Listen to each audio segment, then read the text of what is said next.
नमस्कार मेरे भाई, कैसे हैं आप सभी लोग। आज को जो हमारा टॉपिक होने वाला है दोस्त, वो होने वाला है भारतीय नदी तंत्र के बारे में हम पढ़ने वाले हैं। इंडियन रिवर सिस्टम के बारे में हम पढ़ने वाले हैं। तो सबसे पहले हम बात करते हैं, जो हमारा नदी तंत्र है वो दो भागों में डिवाइड है। उत्तर भारत की नदियाँ और दक्षिण भारत की नदियाँ। तो सबसे पहले हम बात करने वाले हैं उत्तर भारत की नदियों के बारे में। तो जो उत्तर भारत की नदियाँ हैं वो तीन भागों में डिवाइड है। इसको मूलतः तीन भागों में, आपका तीन नदी तंत्र में विभाजित किया गया है। सबसे पहले आपका आता है गंगा नदी तंत्र, सिंधु नदी तंत्र, और आपका आता है ब्रह्मपुत्र नदी तंत्र। वहीं अगर मैं दक्षिण भारत की नदियों की बात करता हूँ, तो इसमें पश्चिम की ओर बहने वाली नदियाँ और आपका पूर्व की ओर बहने वाली नदियाँ। अब मैं बात करता हूँ दोस्त पंच प्रयाग के बारे में, जहाँ से आपसे क्वेश्चन पूछ रहा होता है। तो पंच प्रयाग में हमारा आता है विष्णु प्रयाग, नंद प्रयाग, कर्ण प्रयाग, रुद्र प्रयाग और आपका देव प्रयाग। सभी में अलकनंदा नदी किसी न किसी नदी से मिलकर एक प्रयाग का निर्माण करती है। तो जैसे कि विष्णु प्रयाग में आपका अलकनंदा और धौलीगंगा आपस में मिलती है, तो आपका विष्णु प्रयाग बनता है। अब मैं बात करता हूँ इसके ट्रिक की कि इसको याद कैसे रखें। तो अलकनंदा नदी ने धुले पैर विष्णु जी के, यानी कि विष्णु प्रयाग। ठीक है। नंद प्रयाग नाम से ही पता चल रहा है, अलकनंदा और नंदाकिनी आपस में मिलती है। कर्ण प्रयाग में अलकनंदा और पिंडर, यानी कि किसी का डर नहीं है, किसको? कर्ण को। तो कर्ण प्रयाग में आपकी अलकनंदा और पिंडर नदी आपस में मिलती है। रुद्र रुद्र का मतलब होता है गुस्सा, जो कि हमको करना चाहिए कम, अर्थात अलकनंदा और मंदाकिनी, यानी कि गुस्सा हमें कम करना चाहिए। तो अलकनंदा और मंदाकिनी रुद्र प्रयाग। और देव प्रयाग में मिलते हैं आपके अलकनंदा और भागीरथी। ठीक है। अब मैं बात करता हूँ दोस्त गंगा नदी तंत्र के बारे में। तो यह जो है सबसे बड़ा भारत का नदी तंत्र है। बात करता हूँ इसके ओरिजिन की, तो इसका जो उद्गम है वो गंगोत्री ग्लेशियर से है, उत्तराखंड राज्य से है और गोमुख जगह से है। ठीक है। देवप्रयाग में भागीरथी और अलकनंदा मिलकर गंगा का निर्माण कर रहे होते हैं। ठीक है। और गंगा नदी की लंबाई जो है 2525 किलोमीटर है। भारत और बांग्लादेश से होकर ये गुजरती है या बहती है। अब मैं बात करता हूँ इसके कुछ राज्य जहाँ से होकर गुजरती है। तो उत्तराखंड, उत्तर प्रदेश, बिहार, झारखंड और आपका पश्चिम बंगाल। गंगा नदी की कुछ प्रमुख सहायक नदियां हैं, जिसमें से लेफ्ट ट्रिब्यूटरीज और राइट ट्रिब्यूटरीज है। तो सबसे पहले हम बात करते हैं बाएं तरफ की जो नदियां हैं इसकी, रामगंगा, गोमती, घग्गर या घाघरा, गंडक और आपका कोसी नदी। और राइट हैंड की है जो, वो है आपकी दोस्त यमुना, सोन, कर्मनाशा और आपका पुनपुन। यहाँ से आपसे क्वेश्चन पूछना होता है। गंगा की सबसे लंबी सहायक नदी है आपकी यमुना, और सबसे पहली सहायक नदी है आपकी रामगंगा। ठीक है। और एक असहायक नदी है, वो है आपकी हुगली, जो पश्चिम बंगाल के फरक्का नामक स्थान पर गंगा से अलग हो रही होती है। गंगा और ब्रह्मपुत्र नदी मिलकर दुनिया का सबसे बड़ा डेल्टा बनाती है, सुंदरबन डेल्टा। इसका नाम सुंदरबन डेल्टा इसलिए क्योंकि यहाँ पर सुंदरी नामक वृक्ष पाए जाते हैं। और गंगा का महत्व भारत में पवित्र नदियों के रूप में अधिक है, यानी कि पवित्र नदी गंगा को माना जाता है। कृषि के लिए बहुत महत्वपूर्ण है, क्योंकि ये विशाल मैदानों को उपजाऊ बनाती है। यहाँ से कुछ फैक्ट आपसे पूछ लेता है, जैसे कि गंगा नदी की पहली सहायक नदी, तो आपका आंसर होगा रामगंगा। गंगा नदी की सबसे लंबी सहायक नदी, तो दोस्त यमुना। गंगा नदी के किनारे बसा प्रमुख नगर या शहर आपका कानपुर। और गंगा नदी मैदानी क्षेत्र में कहाँ से बहती है, तो आपका दोस्त आंसर होगा हरिद्वार से। अब हम बात करते हैं यमुना नदी के बारे में। तो यमुना नदी का जो उद्गम स्थल है या ओरिजिन है वो आपका यमुनोत्री ग्लेशियर। पीक की बात करता हूँ तो बंदरपूछ, और स्थान है आपका उत्तराखंड। यमुना नदी की जो कुल लंबाई है वो है 1376 किलोमीटर।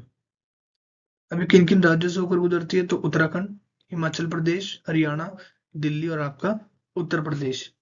अब मैं बात करता हूँ इसकी प्रमुख नदियों की।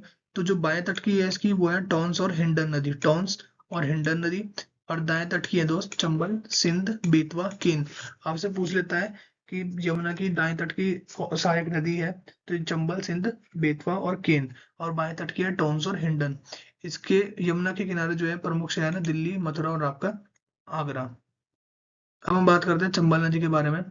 तो चंबल नदी का जो उद्गम है वो मध्य प्रदेश के महू नामक स्थान या महू के पास से है।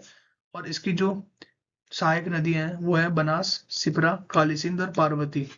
इनमें से जो बनास है ये आपकी बाएं तट की है, और बाकी ये जो तीनों है ये आपकी राइट साइड की जो है इसकी ट्रिब्यूटरीज है चंबल नदी की। अब मैं बात करता हूँ सोन नदी के बारे में।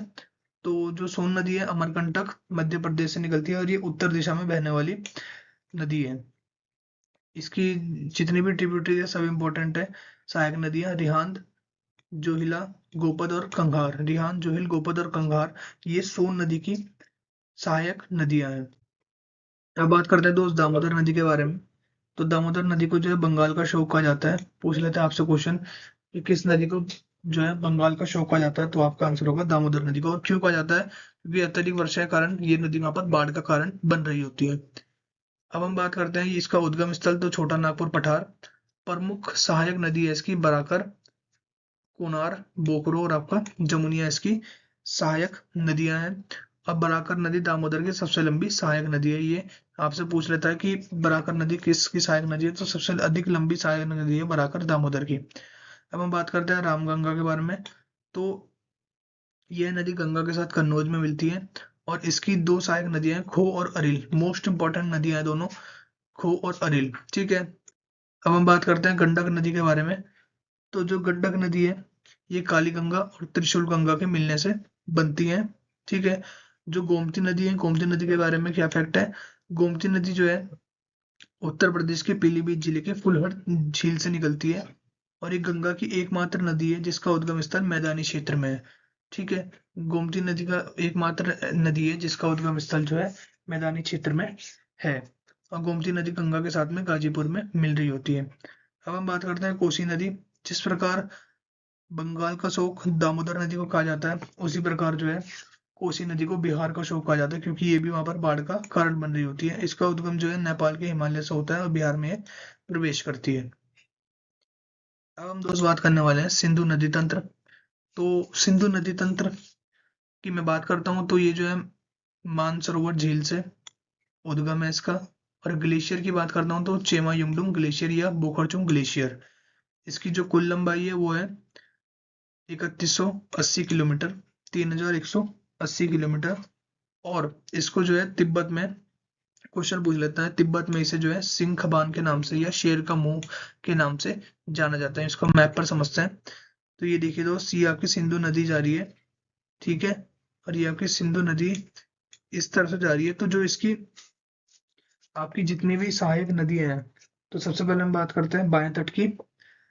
तो बाएं तट में तो आपका आ गया है, ये आ गई झेलम, चिनाब, रावी, ब्यास और सतलुज। कहीं ना कहीं इसकी बाएं तट की है। और दाएं तट की है आपकी खुर्रम, तोची, गोमल, संगार, गिलगित और आपकी श्योक नदी। ठीक है। ये आपकी दाएं तट की इसकी सहायक नदी है।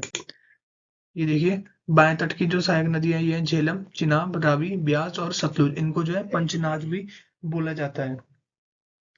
और जो दाएं तट की है वो है श्योक, खुर्रम, तोची, संगार, गिलगित और आपका गोमल। ये इसकी दाएं तट की सहायक नदी है। सिंधु नदी जो है अपना मुहाना जो है अरब सागर में बनाती है। ये आपसे पूछ लेता है क्वेश्चन 1 नंबर में कि सिंधु नदी अपना मुहाना, मुहाना क्या होता है? जहां पर वो आगे बहना बंद कर देती है और एक ही जगह पर गिर जाती है, यानी कि अपना मुहाना बना लेती है। ठीक है। तो सिंधु नदी अपना मुहाना जो है अरब सागर में बनाती है। अब हम बात करते हैं सिंधु जल समझौता, जो कि हुआ था 1960 में भारत और पाकिस्तान के बीच में। इसमें क्या हुआ था, जो भारत पानी का उपयोग करेगा वो ब्यास, रावी और सतलुज यानी कि BRS का उपयोग करेगा। और जो पाकिस्तान उपयोग करेगा वो सिंधु, झेलम और चिनाब। इसका उपयोग कौन करेगा? पाकिस्तान। इसको बोला जाता है SCJ। सिंधु नदी का जो पानी है वो भारत 20% यूज करता है और 80% पानी जो है पाकिस्तान यूज करता है। एक यहाँ पर नोट करके लिख लेना, बराक नदी। बराक नदी मणिपुर की पहाड़ियों से निकलती है, क्वेश्चन पूछ लेता है। और ये हमने ही पढ़ा भी था कि गंगा और ब्रह्मपुत्र जो है सुंदरबन डेल्टा बनाती है। और इसको सुंदरबन इसलिए कहा जाता है क्योंकि यहाँ पर सुंदरी पेड़ों की अधिकता ज्यादा है और यहाँ पर जो है रॉयल बंगाल टाइगर पाए जाते हैं। अब हम बात करते हैं दोस्त झेलम नदी के बारे में। तो इसका जो उद्गम स्थल है वो है वेरिना, कश्मीर और शेषनाग झील से निकलती है। इसकी जो सहायक नदियां हैं पोहरू और किशनगंगा। ठीक है। ये चिनाब नदी से यंग नामक स्थान पर मिलती है। अब हम बात करते हैं चिनाब नदी, जिसका पुराना नाम है अस्किनी। ये आपकी बारलाचला दर्रे से निकलती है, उद्गम स्थल है इसका, और सिंधु नदी की सबसे बड़ी सहायक नदी है चेनाब नदी। ठीक है दोस्त, अब हम बात करते हैं इसमें, जो चिनाब नदी है ये दो नदियों से मिलकर बनती है, चंद्र और भागा, यानी कि चंद्रभागा। हिमाचल में जो है आपका तंडी नामक स्थान पर ये मिलती है आपस में, और चिनाब नदी को हिमाचल में चंद्रभागा के नाम से जाना जाता है। अब दोस्त हम बात करते हैं रावी नदी के बारे में। तो जो रावी नदी है ये रोहतांग पास से इसका उद्गम स्थल है, और इसके ऊपर जो परियोजना है मोस्ट इंपॉर्टेंट, चमेरा बांध परियोजना या चमेरा परियोजना, और आपका थिन परियोजना या राणा रणजीत सिंह सागर परियोजना, ये मोस्ट इंपॉर्टेंट है। चमेरा बांध परियोजना या चमेरा परियोजना और थिन परियोजना रणजीत सिंह सागर बांध जो है आपका रावी नदी पर है। ब्यास नदी ब्यास कुंड से निकलती है, और ये केवल भारत में बहने वाली नदी है। ठीक है, और ये है सतलुज की सहायक नदी है, और इसके ऊपर जो परियोजना है वो है आपका पोंग बांध है इसके ऊपर। सतलुज नदी के बारे में बात करते हैं, यहाँ से आपका क्वेश्चन पूछना होता है। ये जो है तिब्बत के राकसताल झील से निकलती है, और तिब्बत में इसे लांचेन खवाब के नाम से जाना जाता है, ये आपसे पूछ लेता है। और इसका जो भारत में प्रवेश होता है वो शिपकिला दर्रा हिमाचल प्रदेश से ये भारत में प्रवेश करती है, और हरी के बैराज पर ये सतलुज और ब्यास नदी आपस में मिलती है, और यहीं से आपकी इंदिरा गांधी नहर निकलती है जो कि भारत की सबसे लंबी नहर भी है। अब हम दोस्त बात करते हैं ब्रह्मपुत्र नदी के बारे में। तो जो ब्रह्मपुत्र नदी का उद्गम है वो मानसरोवर झील से होता है, कैलाश पर्वत से होता है, और जो ग्लेशियर है वो है चेमायुंगडुंग ग्लेशियर।